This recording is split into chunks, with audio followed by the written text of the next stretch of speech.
Hi, I'm Dr. Mark Lewinter, licensed acupuncturist at Metro Acupuncture in Atlanta, Georgia, with my lovely co-host, acupuncture partner, and mom, Andrea Lewinter. Mom, how are you doing today?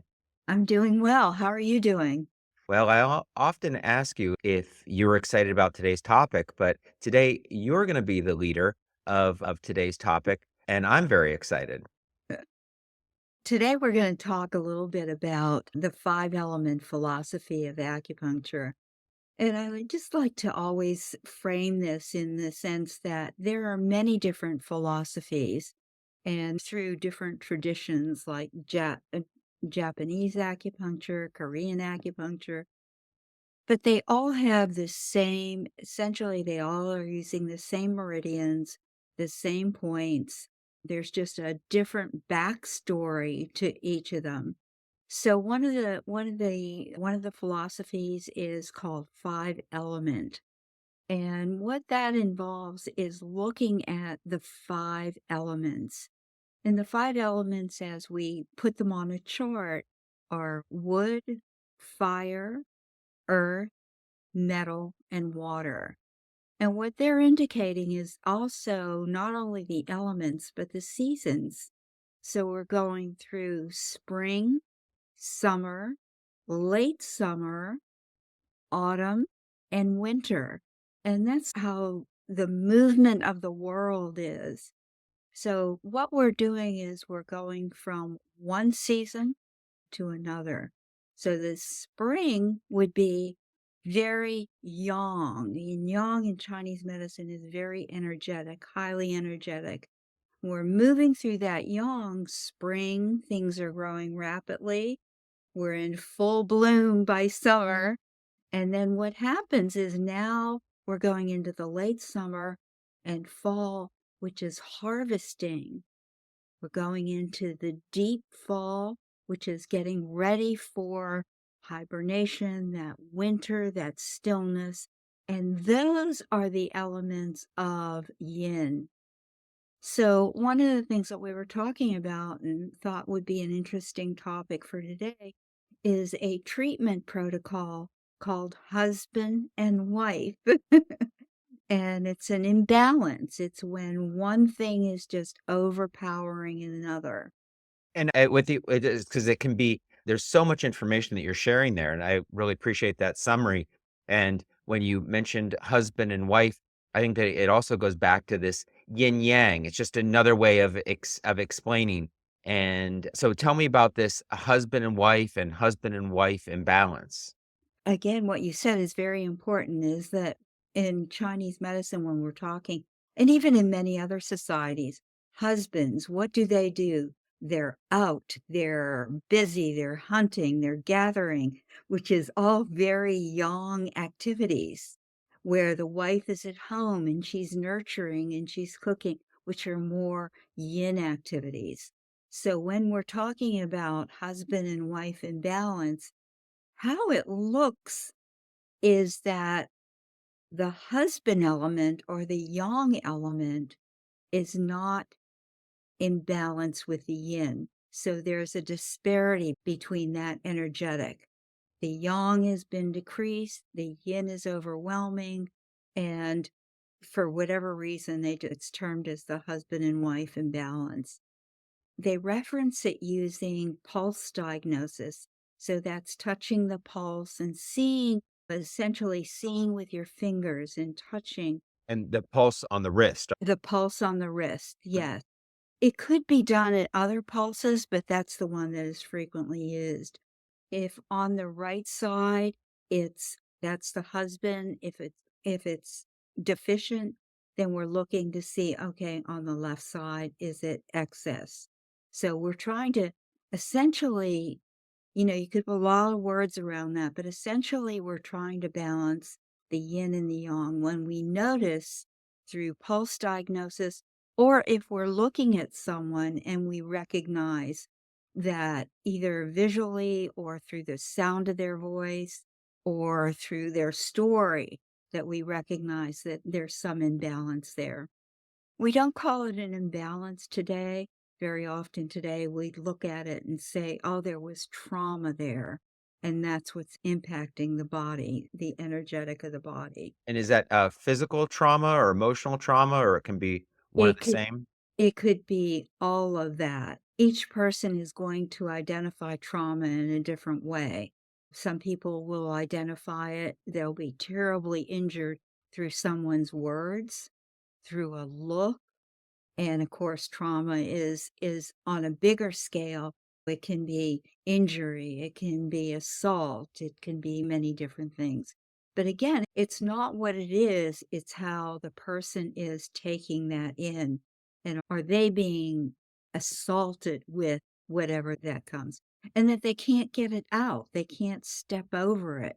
It's in their body, in the soma or the cells of the body, and they can't seem to release it or go forward is another way. So in five element acupuncture, there is a protocol and it's called the husband and wife.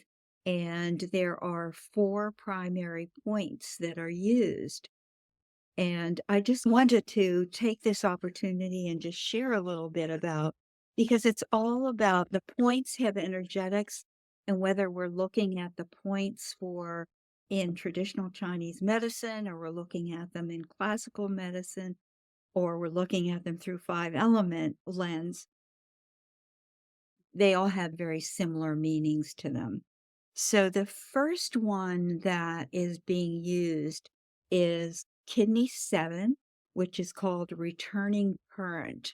So according to East Asian medicine, there's 12 main meridians and they're named after organs, but their sphere of influence includes how it can influence the organ, but so much more. And you mentioned kidney is so that's one of the 12 primary meridians. Yeah, thank you for mentioning that. And that's an important key. And I often take a few moments to explain that is most of the meridians or the channels are named after physical organs.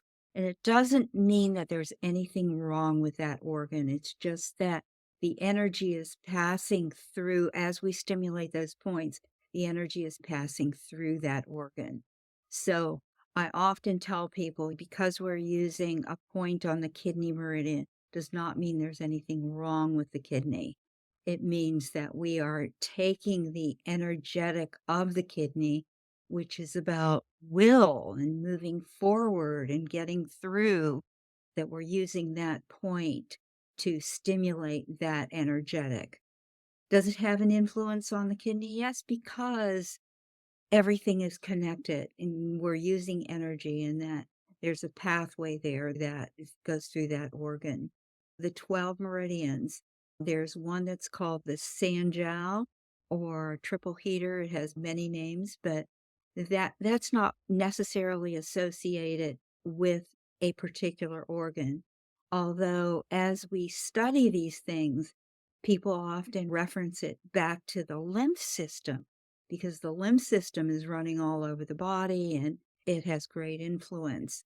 The other one is the pericardium, which is around the heart, but we're not really talking about that sac that is around the heart. We're talking more in a poetry protecting the heart, which is often called the heart protector. So there are a couple meridians that aren't named after organs, but they're referencing an energetic pathway.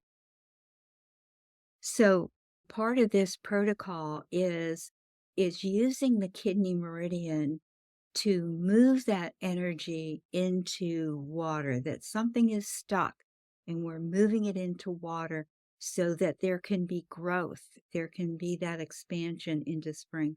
We're bringing it out of the metal element and moving it into water and moving that water into spring, because that's what we're really wanting to do. We want to give a treatment to that person who is showing these symptoms.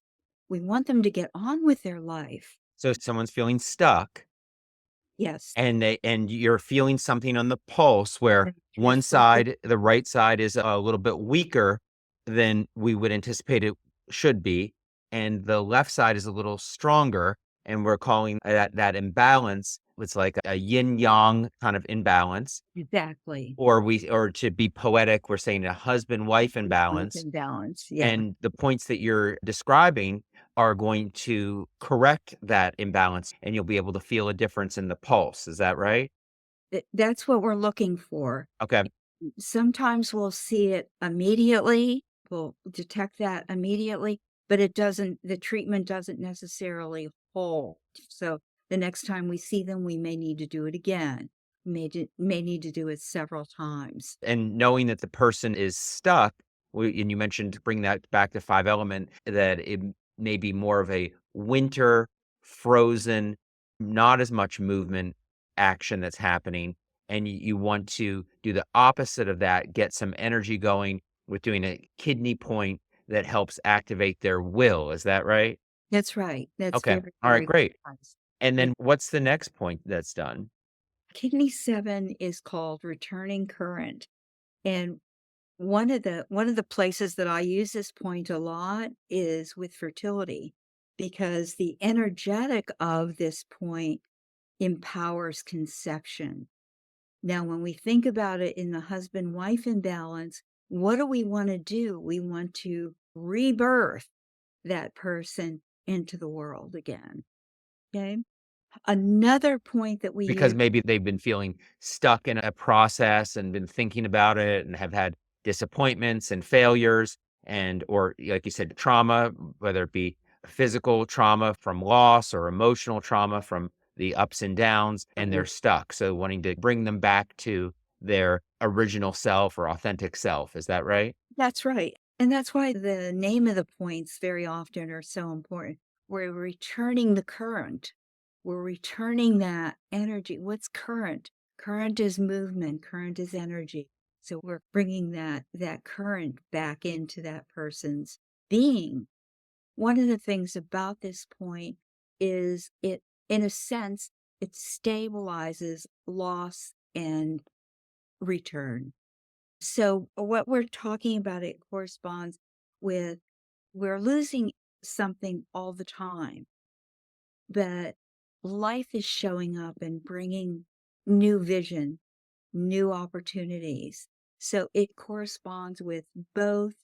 And we often use this hand movement is like it can be here and it can be here. But if we bring those two together, we create something brand new. So again, it's that returning current, returning, coming back from a loss, going forward with that loss. The next point that is used is called, it's on the bladder meridian, and it's the last point in the bladder meridian, called bladder 67, or the name of that is called extreme yin. The original nature, the extreme yin, we're going down to the core of the yin. And it where that point is located is at the very tip of the nail bed on the little toe. So sometimes it can be very illuminating. So again, it's almost like we're waking up. We're doing this point that's pretty sensitive, and we're waking up the system. We're Very sensitive. You're at that nail bed little on the toe. 5th toe, and it's interesting, it's called extreme yin, and when we think about that yin yang symbol, if we have the dark color and we're at extreme yin, Yep. what's the most maximum yin, what's the next thing is the smallest amount of yang. So we're getting maximum yin, giving it a little bit of energy, it hurts, and moving and creating the smallest amount of movement to Yeah. yang or yang. So I can see how this, with the first point you're talking about is about original nature and working with will, and then here on this second point, we're talking also about extreme yin and creating some movement that way. And both of Yes. those points would be, according to philosophy of 5 element, would be water points, but it's a yin water point and a yang water point. Is that right? That's correct. Okay. And where is water in the winter? It's that steep stillness. And we're pushing into that spring energetic. And because the Oh, spring is the growth, change, and this is all growth, purpose of change. Yes. someone feeling stuck and getting Yes. moving from stuck to growth and Yes. flexibility and new possibilities. Yeah. And it's interesting when we go into spring, one of the elements is called wood. And the image that's often given in wood is bamboo because it's so flexible and grows so fast. It grows very often, it's reported that it grows feet a day, not just inches. So it's growth, it's movement, and that's our spring. The third point is on the going back to the kidney meridian again, kidney 3, and it's called Great Mountain Stream. And you can begin to see there's a little bit of a pattern here with water elements and that movement, bringing things back. Kidney 3, Great Mountain Stream, it tonifies and supports the yang aspect of the kidney. So again, we're taking that kidney, very yang, and we're supporting because everything has yin and yang in it. And we're supporting the yang element of that kidney meridian. The fourth and final point is called, it's going now into spring. It's on the liver meridian and it's liver 4 called middle seal. And it refers to that whole middle area of the anatomy that in Asian medicine, it's often called the jiao. Upper jiao is the chest, middle jiao would be the digestive organs, lower jiao, sort of the reproductive organs. Yeah, these 3 compartments. So, like, in the upper jowl would be, like, the lungs and heart would be in that upper compartment. The middle compartment would be, liver, stomach, spleen. I think is kid kidney middle jowl? I'm not we could Kidney, look it up. yes, because it's this whole Yeah, band in through here. and So then kind lower of the jowl. vital organs. Yeah, lower jowl would be small intestine, large intestine, bladder, but middle jowl also would be gallbladder, but we're the idea of these compartments. Compartment. Yeah. Yeah. Yeah. So, the liver 4 point is working with the middle jowl, the middle Exactly. compartment. Yeah. Okay. Yeah. And it's appropriate because the liver is in that middle jowl area. So middle seal, the wood is about self-esteem because this particular point has a metal component to it. We'll also say that the metal piece of that wood is self-worth. So again, looking at the whole treatment, what are we doing?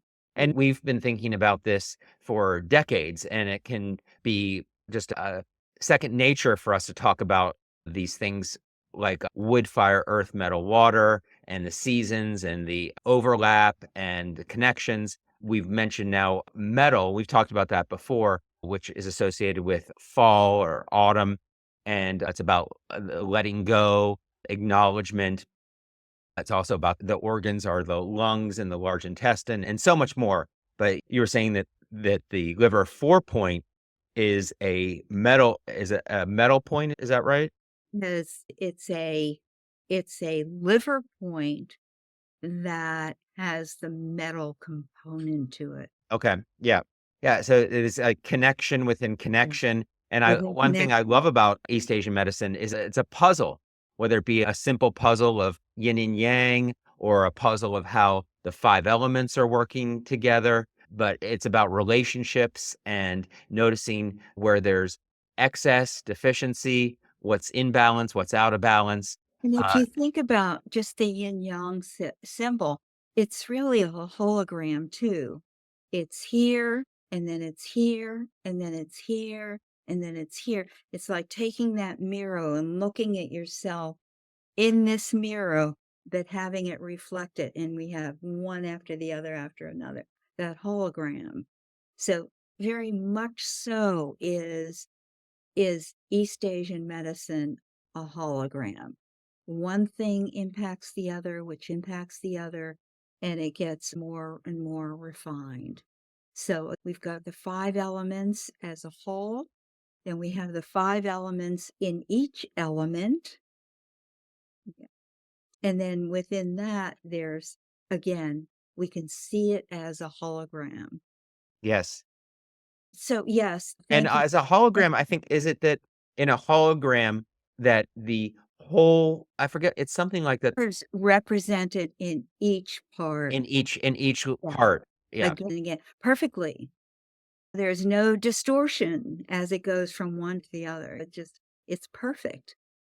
So thank you for mentioning about that metal because yes, it's the metal aspect in the wood element going into spring. Many of the qualities of wood element, but in the spring. Yes. So for example, we have the word self-worth, which is very much a metal term. The metal are associated with the metal element. But we can put it in the context of wood. We're growing, we're moving. And in this particular treatment protocol, we're growing, we're moving that person because they forgot about their self worth. They forgot they had self worth. They forgot they were worthy. So we take that and we're moving that into that that wood element or into spring. So again, that person can launch. So from the very first treatment, what are we doing? We're reestablishing the spirit, the soul of that person into movement and growth. So we mentioned 4 points. Are they done on both sides? So it would be a total of 8 needles? That's correct. That's And correct. then you would And the needles would be retained for about 30 minutes or so? Generally not. Oh, Generally, it's a little bit of a quicker treatment okay. than that.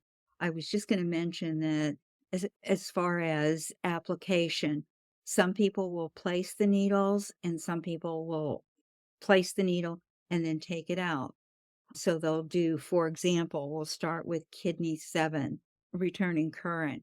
They'll do it on one side, they'll do it on the other, and then they'll touch the pulse Yeah, to see, do we need to go any farther? yeah. Yes, okay. So now we'll go to So bladder if you 1. with the returning current point, that kidney 7, right?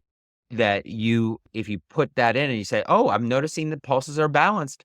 We have returned the current, and that's all that was needed. Yes. Each of these points, every one of these points can actually break that pattern. Together, they create something a little bit grander, a little bit bigger. Okay. But yes, many times in the application of this treatment, they'll do place that needle, remove it, place the needle on the other side of it, remove it, and then touch the pulse. If they're satisfied, they'll stop. If not, they'll go to the next point, which would be 67, bladder 67. Again, they'll go to that point, place it on the left, place it on the And right. now we have maximum yin. So we're gonna see if we Yep. can, with using the maximum yin, get a little bit of yang movement, Yes. with okay. Yeah. Yeah. Mhm. So that's one way of doing it. And this is, I let, I often playfully say Asian medicine is like chicken soup. Everybody has their own recipe.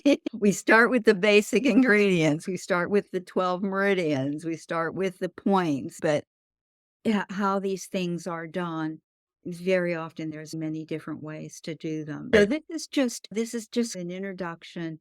We've done a podcast on trauma, and again, this is just another way to look at that and to say how can we, when it is now manifesting on a very physical basis, how can we help that patient and move that energy, because ultimately we want that person to regain their self-esteem, to regain their self-worth.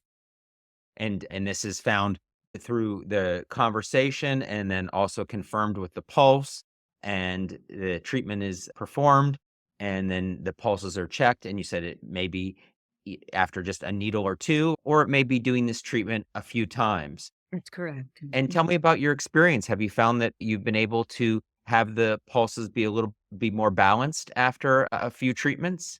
What I've noticed in doing and this is a treatment that it's not that I do frequently, but the points are so resonant to the way I treat patients that I will often use these points, sometimes all of them, sometimes just a few. What I find so interesting about acupuncture, and again, it doesn't matter what philosophy that we're studying or we're working with, is that there's that almost immediate change. I remember we did a podcast on sinuses, and you said you do this point and you do this point, and people get up off the table and go, I can breathe again. Because it does have that kind of, it does have that kind of effect. This is very potent medicine. And my experience has been very positive in using this. Not every time, and sometimes it takes multiple treatments for people to begin to feel a change, particularly if there's deep trauma, if there's deep sorrow or depression. People over a couple months, weekly for a couple of months, and you remember the way they walked in and the way they're coming out to the treatment room now. It's two different people. And that's why I say this is very potent medicine. So, just wanted to bring that into people's awareness, talk a little bit about the fun of the points and how they can be used in different ways. And I thank you for your listening. Yeah, thank you for that information. I believe that it will be beneficial to those who are interested and listen to this. And it was also educational for me. There are many different acupuncture schools in the United States and of course around the world. And the school that I went to was called a traditional Chinese medicine school. It's a type of training and philosophy. And there's definitely was some overlap with our training. You went to a five element school, which taught this treatment. So it wasn't a treatment that I really was ever formally taught. So I appreciated you taking the time to explain this in layman's terms and also in terms for someone who has studied East Asian medicine before. And what I'm hearing is that this would be a great treatment if someone's feeling stuck in their life. If Yeah.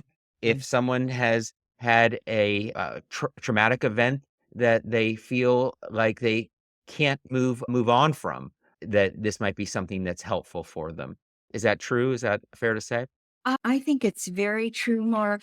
This is based on a diagnostic technique using the pulse, feeling it different. But we can, when someone walks into our office, we can begin to see what's happening in their body. And that's something that's I think that there's many reasons for it, but I think that's something that we have. It's a, it's an observational skill. Yeah, part of the observation is the color of the skin, the Right. sound of the voice. Is it a soft, weak voice, or is it a very loud and commanding voice? And this means something. And it means Yeah, something. so color, sound, odor, emotion, and are they laughing all the time? Or are they really just groaning and barely getting words out? So it's giving us information about the chi or the nervous system, and we can do that with our eyes, our ears, but what you're saying is that we also can do that with touch and feeling the pulse, and that's meaningful too. Yeah, I find it very interesting when we talk about observing, is that there are people that will come into the treatment room that can't look at you. And you think, of course they're looking at me. No, there are people that just cannot make eye contact. And that's not that's not a healthy sign. If I can't make eye contact with you, if I can't be comfortable in my own body, that I have to be down here looking shameful, or that's giving that practitioner a whole lot of information. whether it's color of skin, eye movement, how they're looking at the world. All these things are telling us something very important. And we just have to listen. Listen with our hands, listen with our eyes, listen with our ears. Yes, and I believe that with our listening, we can help people who maybe are stuck. And if I believe that if someone's stuck and they could get themselves unstuck, they would. Yes. And to be able to help someone support someone's healing journey and process with acupuncture is a wonderful thing. It's what brought me to this medicine to be able to help people in ways that I feel like I'd never been helped before. It's this deep neurological reset, deep relaxation, and wonderful things can come from it. I know that we talked about this in some ways that are nuanced and sophisticated, and we also wanted to bring it to real life examples. And if anyone is in the Atlanta area and feels like they would like to experience this treatment, if they're feeling stuck, go see my mom, Andrea Lewinter, because she is the expert in the husband wife imbalance. And you don't have to be married. This is your own internal husband and wife. Is that right? That's right. You too can be single with a husband wife imbalance. Imagine that. What kind of world we're living in where you can have a husband-wife imbalance and be single or divorced. Okay, great. Thank you for sharing that information, and we'll talk next time. Okay, great. Thank you for your listening. Bye-bye.